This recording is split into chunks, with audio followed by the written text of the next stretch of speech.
Talking summer temperatures now. After a short reprieve, it's now back to a sweltering July. That's why OSU Extension nutritionist Dr. Janice Hermann says it's important to always stay hydrated.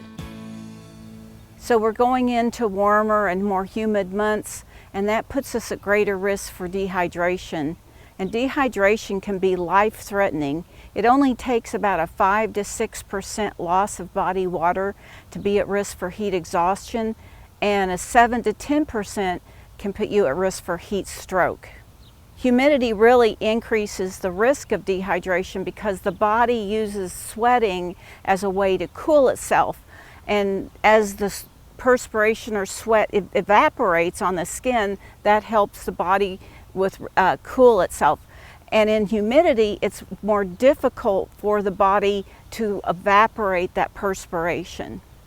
Some symptoms of dehydration: if you lose 1 to 2% of body water, it's fatigue, thirst, and weakness. 5 to 6% difficulty concentrating, headache, irritability, and sleepiness. 7 to 10% dizziness, muscle spasms, loss of balance, and exhaustion. People especially at risk are young children and older adults. In older adults, our thirst mechanism declines as we age, so you may not feel thirsty. And actually, thirst lags behind your need for water. So if you're thirsty, you're already needing water. And young children are often too busy and playing to worry about taking a break and drinking water.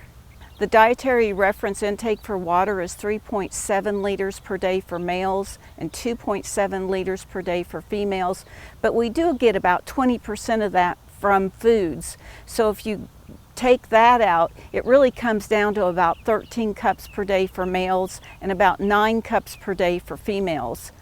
Looking at the types of beverages, if you're out and being active for about less than an hour or so, then plain cool water is fine, and it's rapidly absorbed.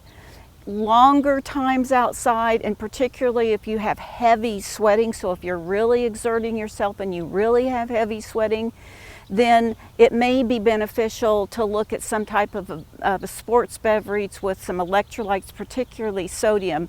In extreme endurance activity greater than 3 hours can really put someone at risk for low blood sodium levels.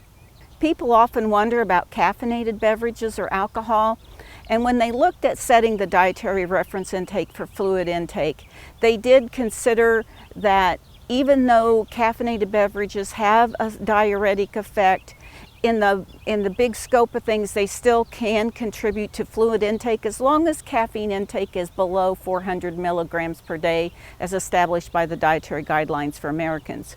However, alcohol is extremely diuretic, and it also causes hormonal changes that increase fluid loss. So alcohol is not a good choice for fluid replacement. So when you're out or planning to be out, it's important to think ahead. You want to be drinking fluids not only during being outside or after, but also before. So consuming some fluids before you go out, maybe periodically every 15-20 minutes as you're out, and then after you're out to regain any weight lost due to fluid loss. An easy way to look at that is to weigh yourself before you go out and exert yourself, and after. And you want to consume at least 2 cups of fluids for every pound lost, because that's lost as water. For more information about nutrition and water guidelines, you can go to the SUNUP website.